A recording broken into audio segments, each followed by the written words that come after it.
জোরে বলেন ঠিক না বেঠিক? জায়গায় জায়গায় মিটিং করে। এই মিটিং শুধু ফ্যাসিস্ট সরকার করেছিল তা নয়, এই মিটিং কিন্তু এখনো হচ্ছে। কথা বলেন ঠিক না বেঠিক?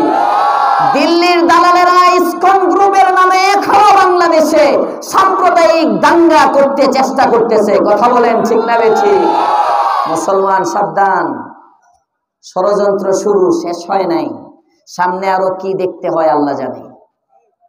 সামনে যে আরো কি দেখতে হয় আল্লাহ জানে। এই জন্য এই নেবু নেবু ঈমান নিয়ে ইসলাম জিন্দা করা যাবে না। ইসলাম জিন্দা হতা হ্যায় হর কারবালা কে বাদ। ইসলামের জন্য প্রয়োজনে শরীরের শেষ রক্ত ফোঁটা বিলিয়ে দিতে হবে। কারা কারা তৈরি দেখে ইনশাআল্লাহ। আল্লাহ তৌফিক দেন, বলেন আমিন।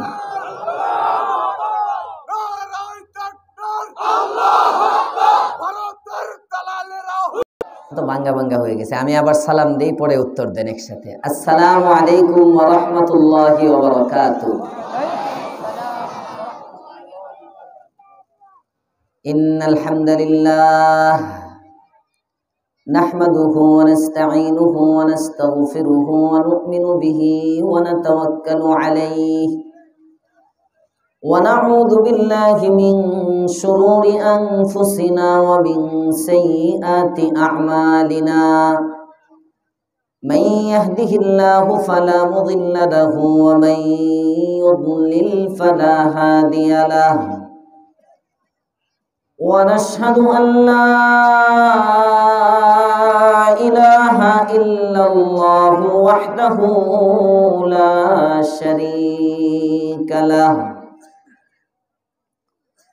ونشهد أن سيدنا وسندنا وحبيبنا ومولانا محمدا عبده ورسوله الذي أرسل إلى الناس كافة بشيرا ونذيرا وداعيا إلى الله بإذنه وسراجا منيرا أما بعد فقد قال الله تبارك وتعالى في كلامه المجيد وفي فرقانه الحميد أعوذ بالله من الشيطان الرجيم بسم الله الرحمن الرحيم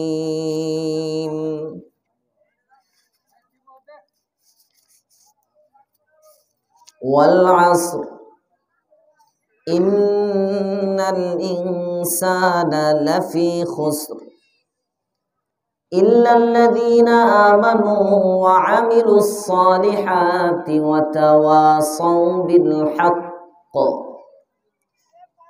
وتواصوا بالصبر صدق الله العظيم وعن علي بن أبي طالب رضي الله تعالى عنه قال قال رسول الله صلى الله عليه وسلم الصبر ثلاث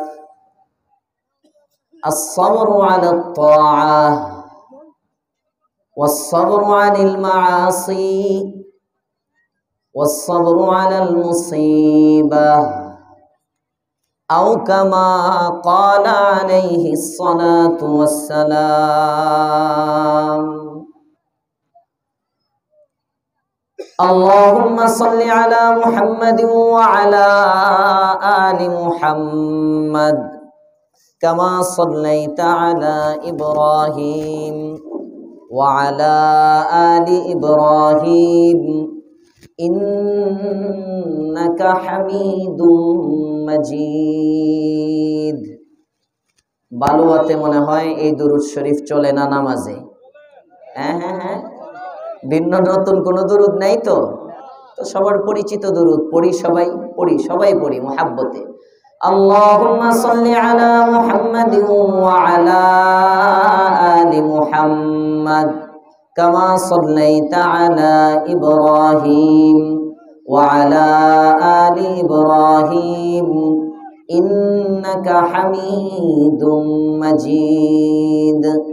اللهم بارك على محمد وعلى آل محمد كما باركت على إبراهيم وعلى آل إبراهيم إنك حميد مجيد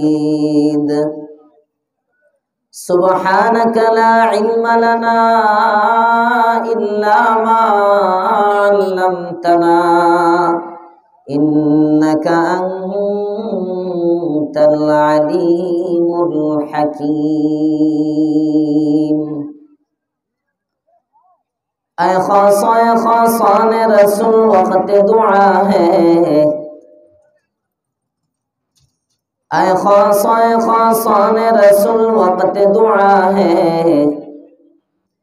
उम्मत पे तेरी आके आज वक्त पड़ा है।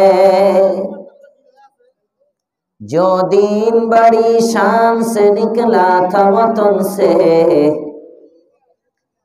जो दिन बड़ी शान से निकला था वतन से, परदेश में वो आज गरीबुल गुरबा है। जो दीन के था शिरक से आलम का निगहबान, जो दीन के था शिरक से आलम का निगहबान, अब उसका निगहबान अगर है तो खुदा है। जिस दीन में थे गैरों के दिल आग सुलाए, जिस दीन में थे गैरों के दिल आग सुलाए, उस दीन में खुद भाई से अब भाई जुदाए, उस दीन में खुद भाई से अब भाई जुदाए। আলহামদুলিল্লাহ, বালুয়া উন্মুক্ত ইসলামী নুরানি ও হিফজ মাদ্রাসার উন্নয়ন কল্পে তৃতীয় বার্ষিক ঐতিহাসিক তাফসিরুল কোরআন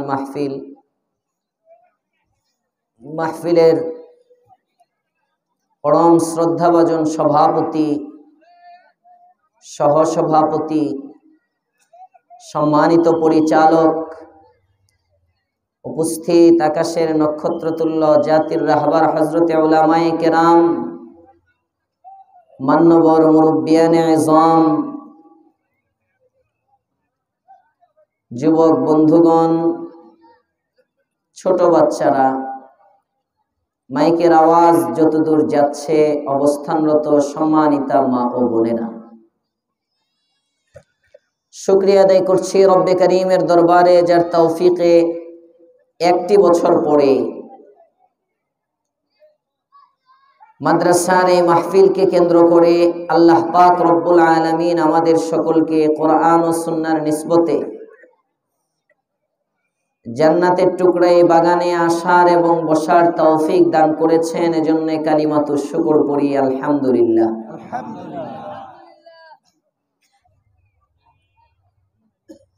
আমি বলবো না আমি শারীরিকভাবে অসুস্থ, এটা এখন একটা ফ্যাশন, যে কারণে মানুষ বিশ্বাস করে না, বক্তারা উঠেই বলে অসুস্থ। বাকি আমার মাইকটা যে অসুস্থ এটা আপনারা নিশ্চয়ই বুঝতেছেন। আমরা যারা কথা বলি, আপনারা কিছু বলেন না, আমরা যারা কথা বলি এ ধরনের মাইক আমাদের জন্য অত্যন্ত ক্ষতিকর। আগামীকালকেও কথা বলতে হবে, পরের দিনও কথা বলতে হবে, তারপরের দিন জুমা, জুমার পরে আরেক বয়ান, এরপরে আবার রাত্রে আরেক বয়ান, এভাবেই চলতেছে।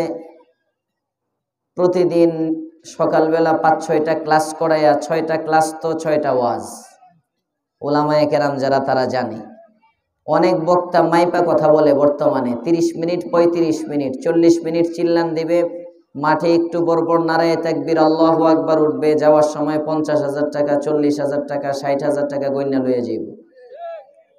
বাকিরা কি বেঠিক? সবাই বলেন ঠিক না বেঠিক? ওই সমস্ত বক্তারা যেখানে আসে ওখানে আবার মাইক খুব ভালো থাকে, কারণ তাদের শর্ত থাকে, ফরম পূরণ করতে হয়। আর আমরা যারা শর্ত দেই না, এমনও হয় মাঝে মাঝে গাড়ি ভাড়াও পাওয়া যায় না। কেমন যেন হুজুর ঠেকে গেছে। বাৎসরিক একটা মাহফিল, উলামায়ে কেরাম আনবেন, যারা আলোচনার আয়োজন করেন, কর্তৃপক্ষ সর্বোচ্চ চেষ্টা করেন সুন্দর করবার জন্য, কর্তৃপক্ষের কোনো কমি নাই। আল্লাহ তাআলা ইন্তেজামকে আরো সুন্দর করার তৌফিক দেন, বলেন আমিন। বাতি কয়েকটা যদি বন্ধও থাকতো, মাইকটা ভালো হইতো, তাহলে আমার জন্য ভালো ছিল। যাই হওয়ার হয়ে তো গেছে। মাইকোলা ভাই যিনি আছেন, আপনার কারামতি যতটুক দেখানোর এতটুক দেখান। হ্যাঁ, আপনার কারামতি যতটুক আছে, এখন তো আর কিছু করার নাই। বাকি এই যে আমার গলায় ধরতেছে চুলকানি চুলকানির মতো, যারা কথা বলে আশপাশে ওনারা বুঝবে যে মাইকটার কি হালত, যারা কথা বলছেন ওনারা বুঝবে। গলা টানতেছে, এই গলা টানাটা ক্ষতিকর। কাজ শুরু হয়ে গেলে আজকের মাহফিল তো যাইবই, সামনের মাহফিলগুলোও চলে যাবে। এই জন্যে যা হওয়ার হয়ে গেছে, আসছি যখন আপনাদের সামনে কিছু কথা বলবো। বাকি আপনারা জানেন, গত বছর যেহেতু আমার কথা শুনছেন, আমি লোক দেখে বয়ান করি না। মাহফিলে যদি একজনও থাকে আমি কথা বলবো, একজনও যদি থাকে আমি কথা বলতে থাকবো। বাকি কথা বলার জন্য আপনাদের আগ্রহটা আমি দেখতে চাই। আমি যদি ঘন্টাখানেক আপনাদের সামনে থাকি, আপনাদের কার কার কষ্ট হবে? চলে যাবেন, হাতটা দেখি। কারো কষ্ট নাই? সবাই আছেন শেষ পর্যন্ত? তাহলে একটু আগায় আগায় আসেন তো দেখি, ফাঁকাগুলো বন্ধ করে। এলোমেলো বসাটা, জায়গায় জায়গায় এলোমেলো দেখা যায়। জোয়ান জোয়ান মানুষ, চলে আসেন, একটু সামনে সামনে আসেন। সবাই একটু নাড়াচাড়া দেন। পিছনে যারা আসলে আসবে, নয়তো নয়। বাজারে অনেক মানুষ, এরা যদি হঠাৎ করে, যুবকরা কিন্তু ঘুরতেছে আর দেখতেছে, দেখি বক্তা কারে কয়, কোন দিকে যায়, কি বলে, গত বছরেরটাই করে না এবছর নতুন কিছু পড়ে। বুঝেন নাই? আমি গত বছর কি বয়ান করছিলাম আমার পুরোপুরি মনে নাই। আমাকে আসার সময় আমার এক ভাই, মোহাব্বতের ভাই, আমি বলবো না, আমারে বলতেছেন, হুজুর গত বছরের ওই ঘটনাটা আবার বললেন। হ্যাঁ, আমরা হুজুর, ইমাম সাহেব হুজুর, মানে আমি ভুলে গেছিলাম, হুজুরের মনে আছে। তার মানে এলাকার মানুষের জেহেন কত তাজা, চিন্তা করেন। আলহামদুলিল্লাহ বলেন সবাই, আলহামদুলিল্লাহ। অবশ্যই আপনাদেরও হয়তো মনে আছে গত বছর কি আলোচনা করছিলাম। বাকি আমরা যারা আলোচনা করি অনেক সময় ভুলে যাই, আমরা তো নোট করে রাখি না, ভুলে যাই। তো বসার পরে সূরা আসর তেল, বাকি এতটুকুন আমার মনে আছে। সূরা বানী ইসরাঈলের 2য় পৃষ্ঠা 15 নম্বর পারার, ইন্না হাযাল কুরআনা ইয়াহদি লিল্লাতী হিয়া আকওয়াম। গত বছর এই আয়াতটা তেলাওয়াত করেছিলাম, মনে হইছে যতদূর। আজকে ভুলেও যেন গত বছরের আলোচনার সাথে আলোচনা না মিলে, নতুন একটা মেসেজ যেন আপনাদেরকে দিতে পারি, এজন্যে আমি নতুন একটি সূরা আপনাদের সামনে তেলাওয়াত করেছি। মানুষ পুরাণ হলেও এরপরেও দুই একটা কথা মানুষ তো মিলেও যেতে পারে। কোরআনে আল্লাহ পাক রব্বুল আলামিনের কথাও তো মিলছে। জোরে কোন সুবহানাল্লাহি ওয়া বিহামদিহি। আস্তে সবাই কয় নাই সুবহানাল্লাহ? হয় নাই? জোরে বলেন একবার। পিছনে আওয়াজ হয় নাই, এখন সামনে দেবে গেছে। সবাই সমান তালে বলেন সুবহানাল্লাহ। ফাঁকে ফাঁকে যারা মোবাইলের দিকে আছেন, মোবাইলটা বন্ধ করে পকেটে রেখে দেন, কথাগুলো দিলে নেন, দিলে নেন। দিনের মাহফিলে ভাই কথা অনেক হয়। আমার যখন ভিডিও এই যে বন্ধ করে দিছি, আমার চিন্তা নাই আপনার ভিডিও করার দরকার কি, আপনার চেয়ে তো তলব আমার বেশি থাকবে। আমি যদি একটা ভিডিও করি আর মাহফিলটা যদি জমে যায়, বয়ান সব সময় জমে না। আমার পাশে আপনাদের খতিব সাহেব আছেন, উলামায়ে কেরাম মঞ্চে আছেন। উলামায়ে কেরাম জানেন বয়ান কিন্তু আল্লাহ তাআলার দান। বয়ান সব সময় জমে না। যারা আল্লাহর উপর তাওয়াক্কুল করে কথা বলে তাদের আলোচনা। আমাদের বাংলাদেশে একজন প্রসিদ্ধ মুফাসসির ছিলেন মুফতি হাবিবুর রহমান মিসবাহ, মুফাসসিরে কোরআন আল্লামা হাবিবুর রহমান মুফতি হাবিবুল্লাহ মিসবাহ, নোয়াখালী বাড়ি। ফকিহুল আসর মুফতি কামাল উদ্দিন রাশিদি সাহেবের শ্বশুর, যিনি যাত্রাবাড়ি মাদ্রাসার প্রধান মুফতি ছিলেন এক সময়। করাচি, দারুল উলুম করাচিতে 18 বছর শিক্ষকতা করেছেন, আমাদের বাংলাদেশের নোয়াখালীর মানুষ। ওনার শ্বশুর বহুত বড় মুফাসসির ছিলেন। এখন যেমন আপনাদের ডক্টর মিজানুর রহমান আজহারি সাহেব, আল্লামা মামুনুল হক সাহেব, আল্লামা নুরুল ইসলাম অলিপুরি সাহেব, এই ধরনের আলোচকরা গেলে যেমন মানুষের হুজুম হয়, ভিড় হয়, লক্ষ লক্ষ মানুষ এক জামানায় ওনার আলোচনা শোনার জন্য এমন মানুষের ভিড় হইতো। আমাদের জন্মের আগে মারা গেছেন, ওনার মরার পরে আমার জন্ম। সিনিয়র মানুষ ছিলেন, আমাদের এক উস্তাদে মুহতারাম শুনিয়েছেন।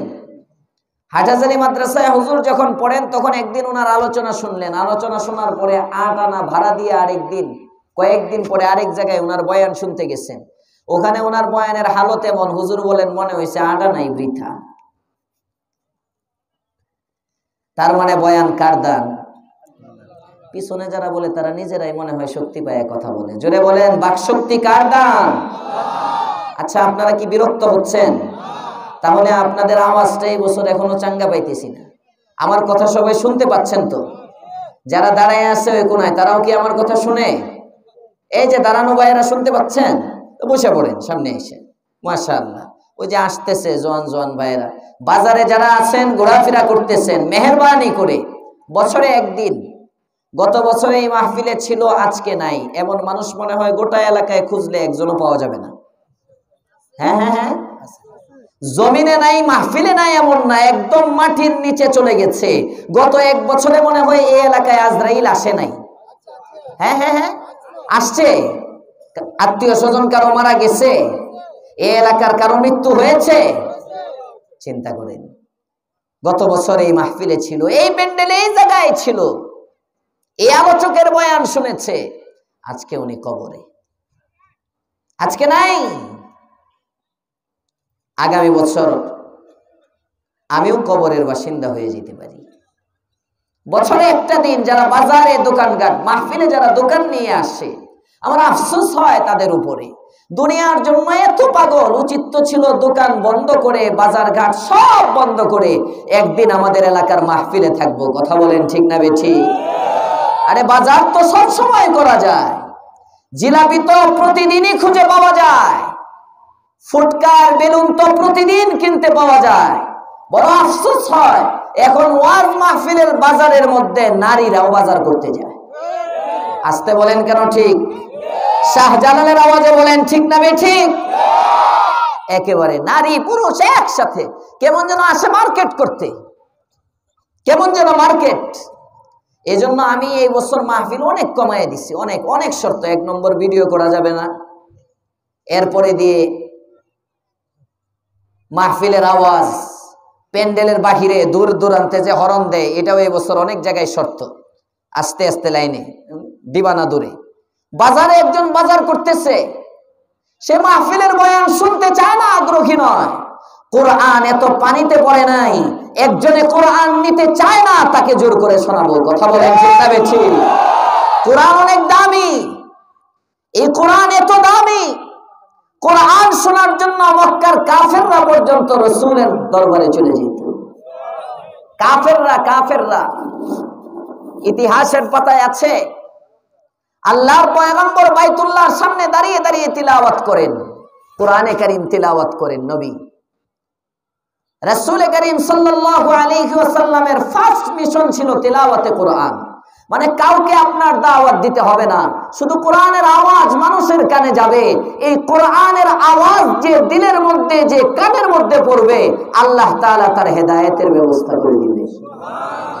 এখনো সবাই বলে নাই সুবহানাল্লাহ।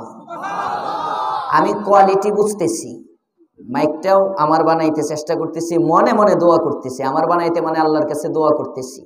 এই জন্য দোয়া করেন আল্লাহ তাআলা উপকারী কিছু কথা বাইর করুক, বলেন আমিন।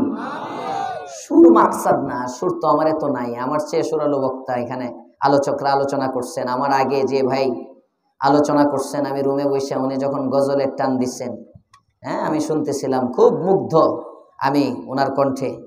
গজল শুনে শুরুতে খুতবার পরে একটা গজল পড়ছিলেন, হ্যাঁ, নাত বা কি যেন, কোনো একদিন এদেশের আকাশে, এরকম কি এই ধরনের একটা, আমার কাছে খুব ভালো, আমি রুমে বসে বসে শুনতেছিলাম। তো কণ্ঠের দিক দিয়ে আমার চেয়ে যোগ্য লোক এখানে আলোচনা করছেন। কণ্ঠ মাকসাদ না, যেহেতু মহাব্বত করে আনছেন আপনারা, আবারও আমি কিছু কথা বলতে থাকবো, টান টুন না দিলে এমনি যদি বলতে থাকি সমস্যা নাই তো? কার কার সমস্যা হাতটা দেখি? বাবা রে বাবা, বলেও কেউ হাতও দেয় না, মাশাআল্লাহ। আল্লাহ কবুল করুক, বলেন আমিন। আল্লাহ রাসূল তিলাওয়াত করেন, নবীর তিলাওয়াত শুনে শুনে কাফের মুসলমান হয়ে যায়। কয় না সুবহানাল্লাহ? সবাই জোরে বলেন সুবহানাল্লাহ, আলহামদুলিল্লাহ, আল্লাহু আকবার, লা ইলাহা ইল্লাল্লাহ। মাশাআল্লাহ মাশাআল্লাহ। তেলাওয়াত করতেছেন রাসূল, তেলাওয়াত শোনার জন্য যেই শুনে কাফের মুসলমান হয়ে যায়।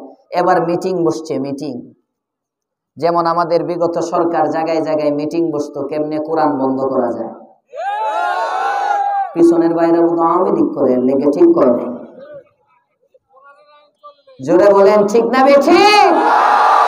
জায়গায় জায়গায় মিটিং করে। এই মিটিং শুধু ফ্যাসিস্ট সরকার করেছিল তা নয়, এই মিটিং কিন্তু এখনো হচ্ছে। কথা বলেন ঠিক না বেঠিক? দিল্লির দালালেরা ইসকন গ্রুপের নামে এখনো বাংলাদেশে সাম্প্রদায়িক দাঙ্গা করতে চেষ্টা করতেছে। কথা বলেন ঠিক না বেঠিক? মুসলমান সাবধান, ষড়যন্ত্র শুরু, শেষ হয় নাই। সামনে আরো কি দেখতে হয় আল্লাহ জানে, সামনে যে আরো কি দেখতে হয় আল্লাহ জানে। এই জন্য এই নেবু নেবু ইমান নিয়ে ইসলাম জিন্দা করা যাবে না। ইসলাম জিন্দা হতা হ্যায় হর কারবালা কে বাদ। ইসলামের জন্য প্রয়োজনে শরীরের শেষ রক্ত ফোঁটা বিলিয়ে দিতে হবে। কারা কারা তুই আর দেখে ইনশাআল্লাহ।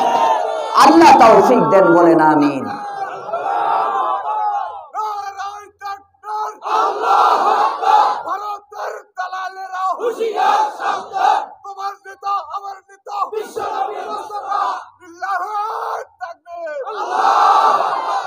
মুহতারাম হাজিরিন, আবু জেহেল, আবু সুফিয়ান, উতবা, শাইবা, ওয়ালিদ ইবনে মুগীরা মিটিং করে মুহাম্মদ তিলাওয়াত করে।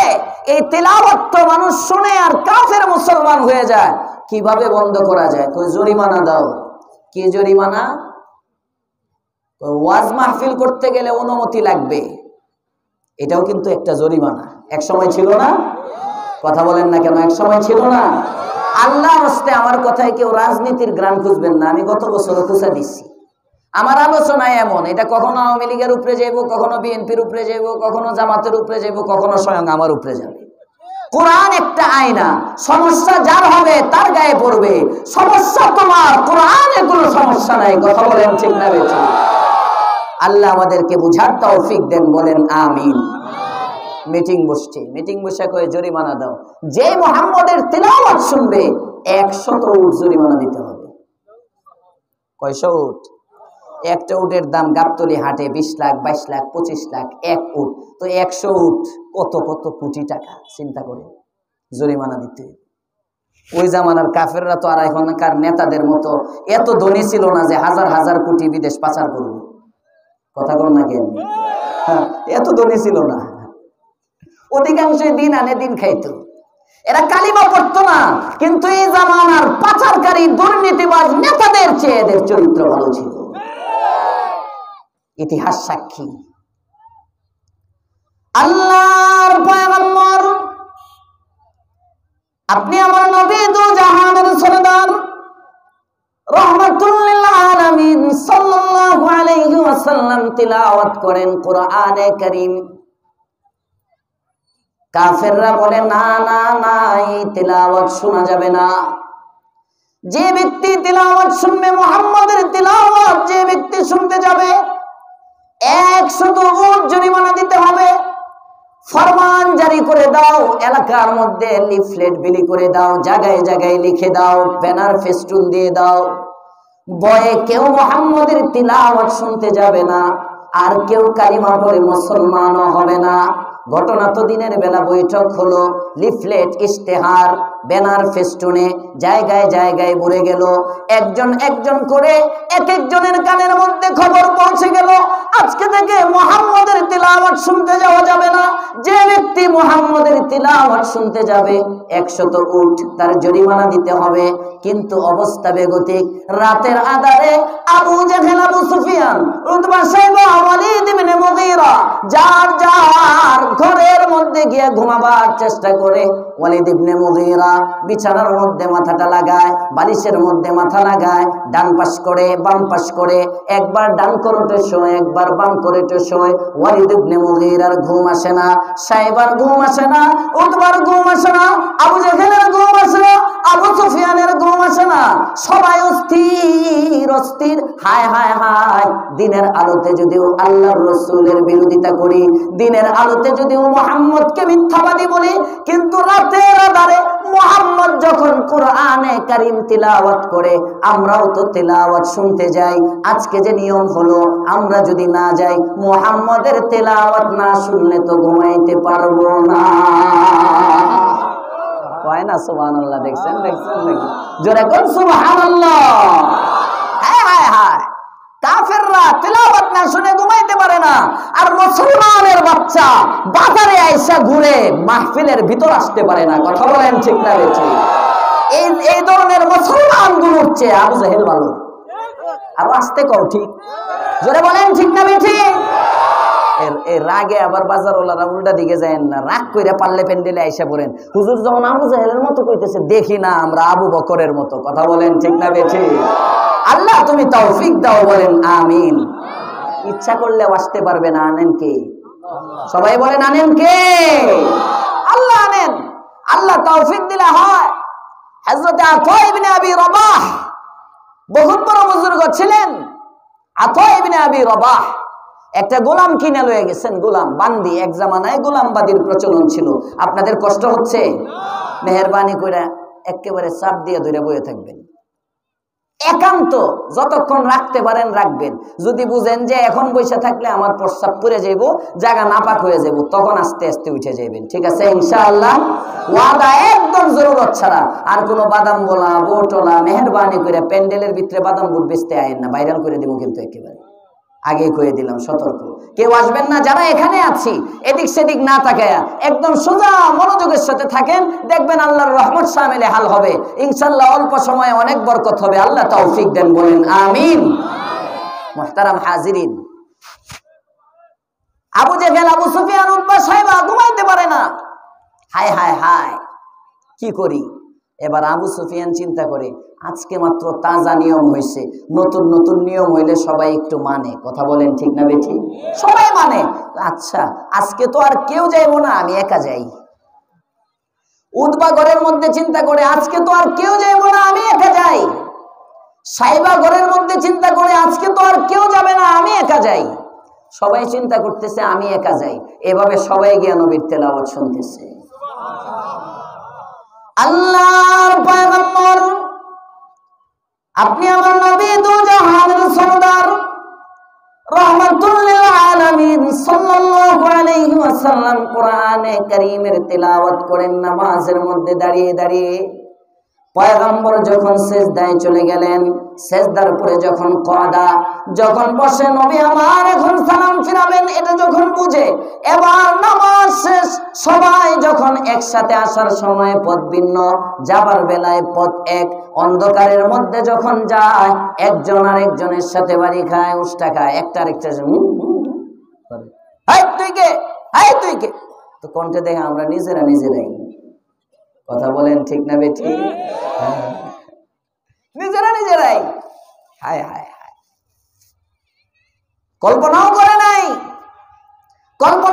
নাই এমন সাজানো পুলিশ, সাজানো রেব, সাজানো সেনা প্রধান, আগাগোড়া পুরাটা আমার থাকার পরেও ভারতে পালাইতে হবে, কল্পনাও করে নাই। কথা বলেন ঠিক না বেঠিক? নিজেরাই। আল্লাহ তাআলা বলেন, আমি যাকে ধরি সাবধান, আমার ধরা বড় শক্ত ধরা। আমি আল্লাহ যদি নারাজ হয়ে যাই তাহলে সন্তানের দ্বারা বাপরে শুয়াই দিই। আমি আল্লাহ যদি নারাজ হয়ে যাই প্রজাকে নেতার বিরোধী বানায় দেই। কথা বলেন ঠিক না বেঠিক? এই জন্য আমি আল্লাহর সাথে কানেকশন করো। কানেকশন করো আমি রবের সাথে, আমি আল্লাহর সাথে।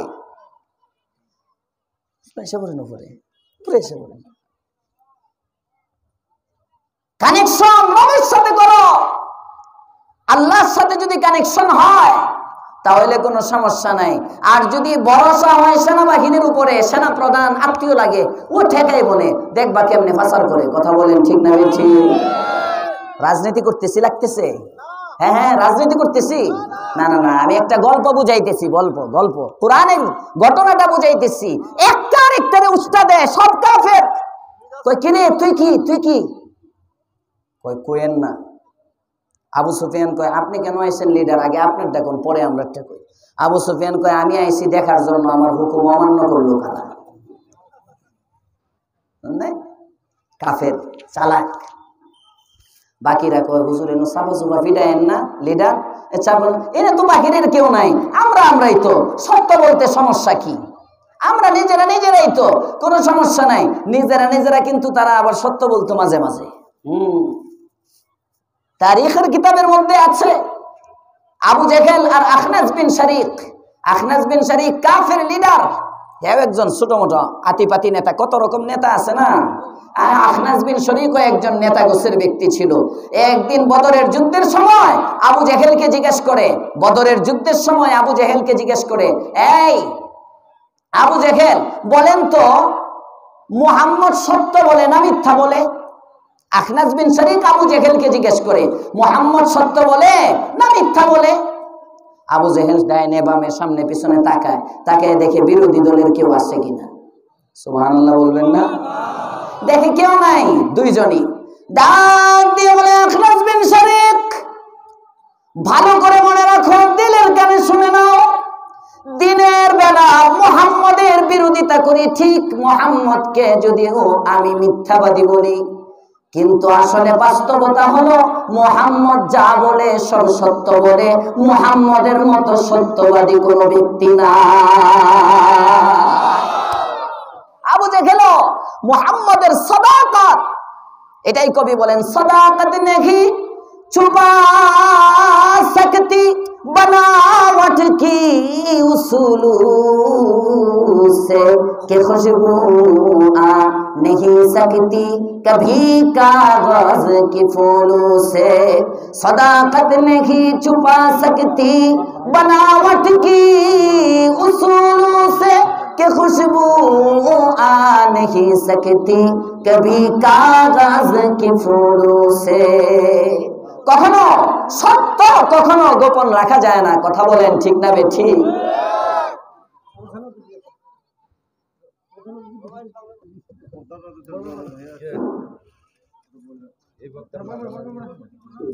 আলহামদুলিল্লাহ, আজকের বাংলা যুব সমাজের উদ্যোগে বাংলা মুক্ত ইসলামী নুরানি হাফিজিয়া মাদ্রাসার উন্নয়ন করতে তাফসীরুল কোরআন মাহফিলের প্রধান অতিথি। কাফেরের কাছেও কোরআন ভালো লাগতো, স্বীকার করতো না। কথা বলেন ঠিক না বেঠিক? ইতিহাসের পাতায় তিনজন। এবার আবু সুফিয়ান তারা যখন বলে যে আচ্ছা বলেন আসলে ঘটনা কি, কথা বলবেন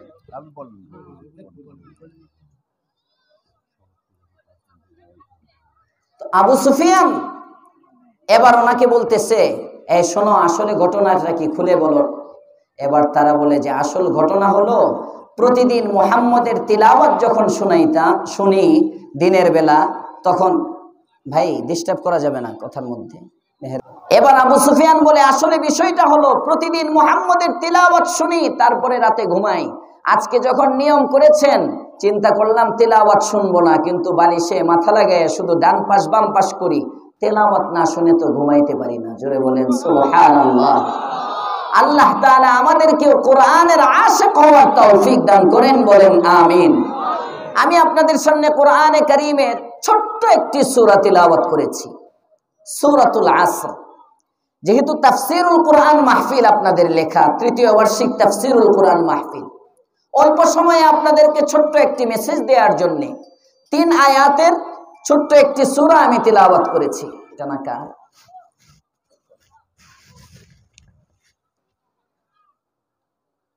অনেক ছোট একটি সূরা, অনেকের মুখস্থ আছে। সূরাটি ছোট, সূরাতুল আসর, মাক্কি একটি সূরা, অর্থাৎ হিজরতের পূর্বে অবতীর্ণ, মা নাযালা ক্বাবলাল হিজরা। আয়াত সংখ্যা মাত্র 3টি। বাকি আল্লাহ পাক রব্বুল আলামিন এই সূরার মধ্যে যে বিষয়বস্তু দিয়েছেন, হযরত ইমাম শাফিঈ আলাইহির রাহমা বলেন, কোরআনে কারীমের 114টি সূরার মধ্যে 113টি সূরা যদি আল্লাহ তাআলা অবতীর্ণ না করতেন, শুধুমাত্র কেবলমাত্র এই সূরাতুল আসর ছোট্ট একটি সূরা, এই সূরাটি যদি উম্মতের জন্য পাঠাতেন, গোটা কোরআনে যে বিষয়বস্তু আল্লাহ তাআলা রেখেছেন তা এই সূরার মধ্যে ভরে দেওয়ার কারণে এই সূরাটি উম্মতের জন্য চলার পাথেয় হিসাবে যথেষ্ট হয়ে যেত। সবাই বললেন না যে সুবহানাল্লাহ? একটু আস্তে বলেন সুবহানাল্লাহ। আস্তে বললে তো জোরে বলেন, এবার জোরে সবাই একসাথে বলেন তো সুবহানাল্লাহ। আল্লাহর পয়গম্বর, আপনি আমার নবী, দু জাহানের সরদার, রাহমাতুল লিল আলামিন সাল্লাল্লাহু আলাইহি ওয়াসাল্লাম বলেন, সুবহানাল্লাহি নিসফুল মিজান। ও আমার উম্মতেরা, মাত্র একবার যদি কোনো ব্যক্তি সুবহানাল্লাহর তাসবিহটা পড়ে, সুবহানাল্লাহর তাসবিহ পড়বে, আল্লাহ তাআলা মিজানের অর্ধেককে নেকি দিয়ে পূর্ণ করে দিবেন। মাশাআল্লাহ। ফায়দা, লাভ জানলে তখন আমল করতে মনে চায়। আমি যে সূরা আপনাদের সামনে তিলাওয়াত করেছি, সূরার নাম সূরাতুল আসর। ওই যে আমরা বলি না আসরের নামাজ, সহজে মনে রাখার জন্য আমরা যে বলি আসরের নামাজ, সূরার নাম আসর। সবাই বলেন, বলতে হবে সূরার নাম আসর। আয়াত সংখ্যা 3টি, আয়াত সংখ্যা 3টি, মুখ খুলে বলতে হবে। এটা মনে করেন একটা ক্লাস চলতেছে, ক্লাস।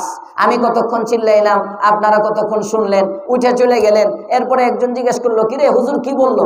কি আরে বলছে, কি যে বলছে কিছুই বুঝি না। এরকম যেন না হয়, কিছু নিয়ে যান। তাফসিরুল কোরআন মাহফিল আর ওয়াজ মাহফিলের পার্থক্য আছে। তাফসির মাহফিল যেহেতু দিয়েছেন, সূরার নাম আসর। পিছনের ভাইরা বলে না, বলেন সবাই, সূরার নাম আয়াত সংখ্যা 3টি। সূরার শুরুতে আল্লাহ তাআলা কসম করেছেন একটা, আল্লাহ তাআলা একটা কসম করেছেন। আমরা অনেক সময় কসম করি, কসম। যেমন বিগত 15-16 বছর পর্যন্ত উলামায়ে কেরাম মাঠে ময়দানে বয়ান করেছেন।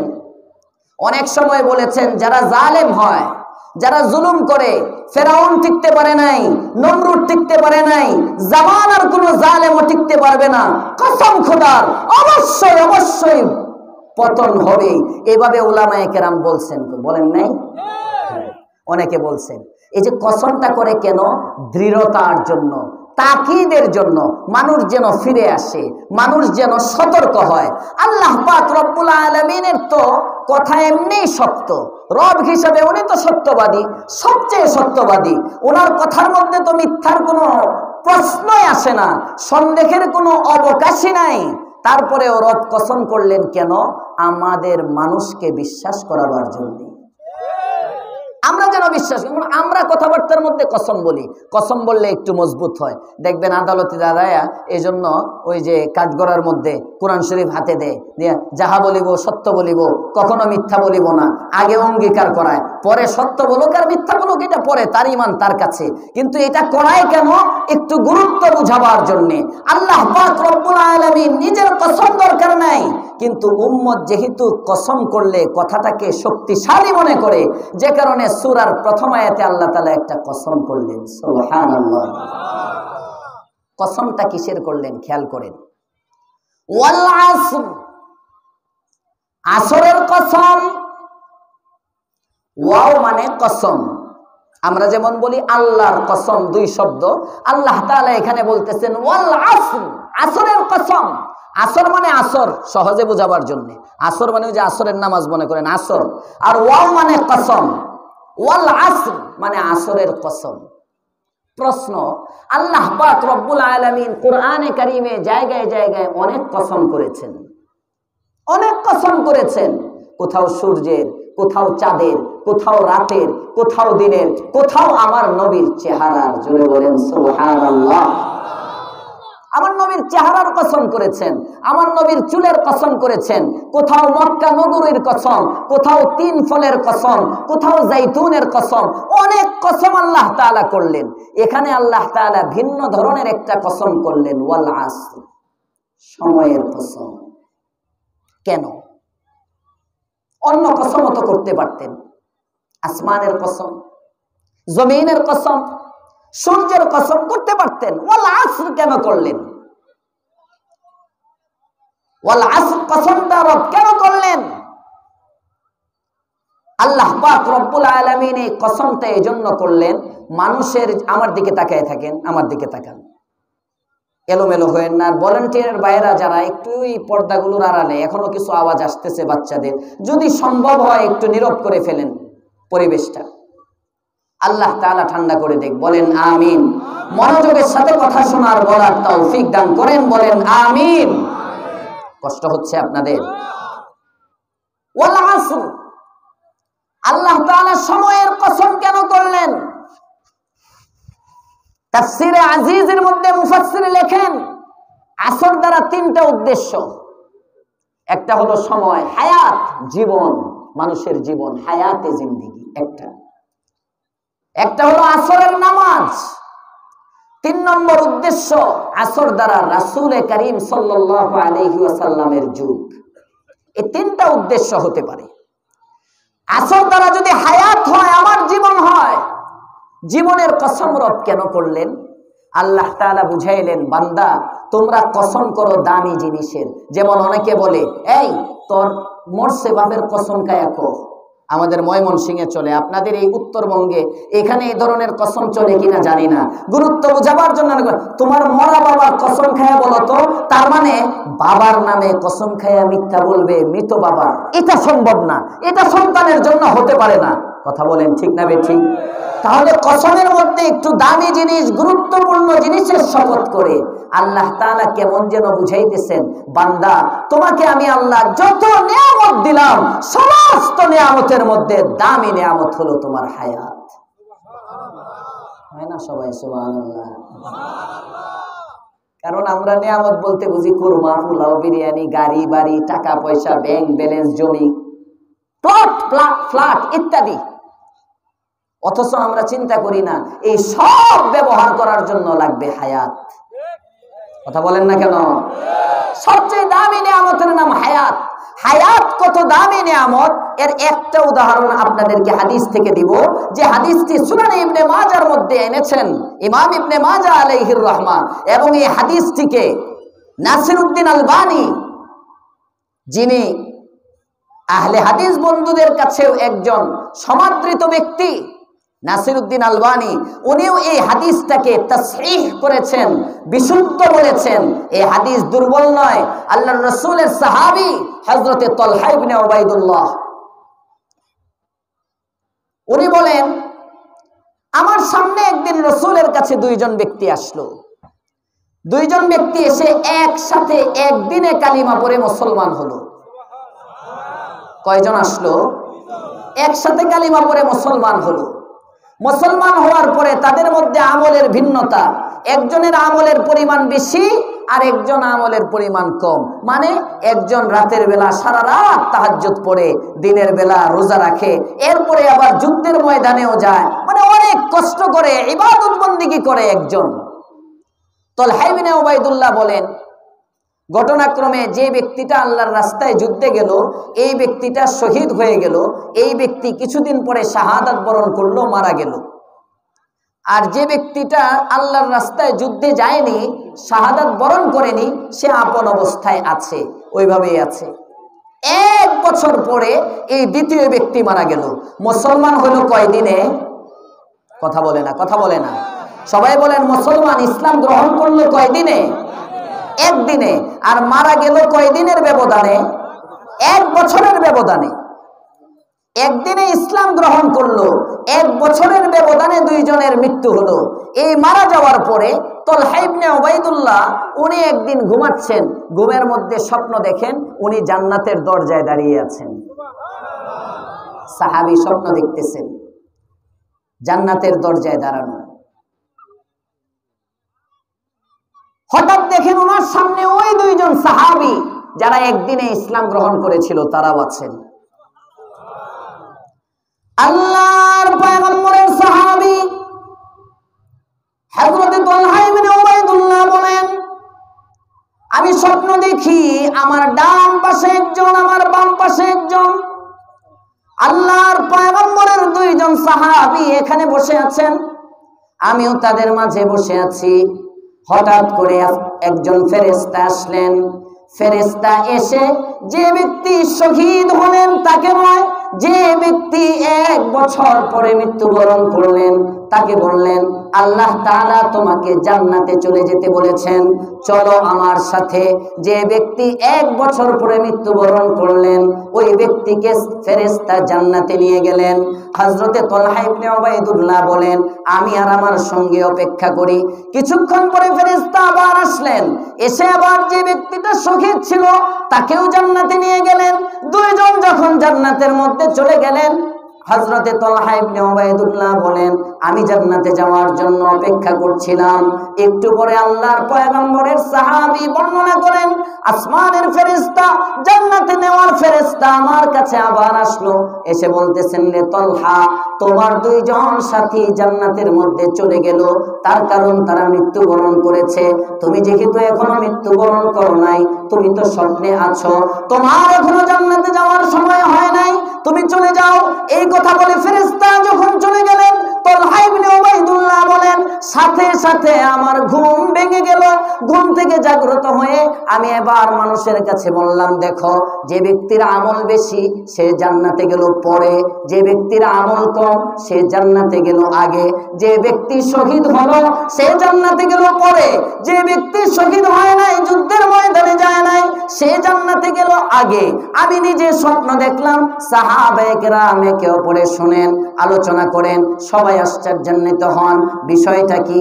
জান্নাতে আগে তো শহীদের যাওয়ার কথা, ওই ব্যক্তি যুদ্ধ করে নাই, ওই ব্যক্তি আল্লাহর রাস্তায় জীবন দেয় নাই, সে কেন গেল? সে কেন জান্নাতের মধ্যে আগে গেল? সবাই একে অপরে আলোচনা করেন। একটা গ্রুপ তৈরি হয়, একজন আরেকজনকে বলে, আমাদের আলোচনা করার দরকার নাই, চলো আমরা দুজাহানের সরদার রাহমাতুল লিল আলামিনের কাছে যাই। মদিনায় আমাদের শিক্ষক জীবিত আছেন, মদিনায় আমাদের রাসূল জীবিত আছেন, যিনি সমস্যার সমাধান করবেন। সাহাবায়ে কেরাম এবার চলে গেলেন। তালহা ইবনে উবাইদুল্লাহ আছেন, আল্লাহর পয়গম্বরের কাছে গিয়ে বলেন, ইয়া রাসূলুল্লাহ, ইয়া হাবিবাল্লাহ, ঘুমের ঘরে আপনার ওই দুই সাহাবীকে স্বপ্ন দেখলাম যারা একদিনে আপনার হাতে কালিমা পড়ে মুসলমান হয়েছিল, কিন্তু তাদের মৃত্যুর মাঝে 1 বছরের ব্যবধান ছিল। একজন শহীদ হয়ে মৃত্যুবরণ করলো, আরেকজন স্বাভাবিক মৃত্যু হলো। যে ব্যক্তি শাহাদাতের মৃত্যু পেল তাকে দেখলাম ফেরেশতা পরে জান্নাতে নিয়ে গেল। যে ব্যক্তি 1 বছর পরে স্বাভাবিক নিজের ঘরের মধ্যে শুয়ে মৃত্যুবরণ করলো, নিজের বিছানায় মৃত্যু হলো, ওই ব্যক্তিকে দেখলাম আগে জান্নাতে নিয়ে গেল, আমাকে ফেরত পাঠিয়ে দিল। ইয়া রাসূলুল্লাহ, ইয়া হাবিবাল্লাহ, কিছুই বুঝলাম না, বিষয়টাকে একটু খুলে বলেন। আল্লাহর পয়গম্বর, আপনি আমার নবী, দুজাহানের সরদার রাহমাতুল লিল আলামিন বলেন, না বুঝার কি আছে রে সাহাবী?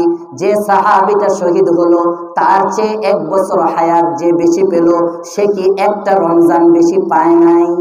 সুবহানাল্লাহ বলে না? সে কি 365 দিনে দৈনিক 5 ওয়াক্ত করে নামাজ বেশি পড়ে নাই? আল্লাহু আকবার বলেন। আল্লাহর পয়গম্বর বলেন যে সাহাবী 1 বছর হায়াত বেশি পাওয়ার কারণে প্রতিদিন 5 ওয়াক্ত নামাজ তার আমলনামায় হয়েছে, প্রতিদিন জিকির আজকার তার আমলনামায় হয়েছে, দান খয়রাত তার আমলনামায় হয়েছে, একটা রমজান তার আমলনামায় হয়েছে, 2টা ঈদ তার আমলনামায় হয়েছে, ইত্যাদি সমস্ত ইত্যাদি। এই তো ওয়াজে ঢুকতে পারি নাই কালেকশন। ওয়া আখিরু দাওয়ানা আলহামদুলিল্লাহি রাব্বিল আলামিন।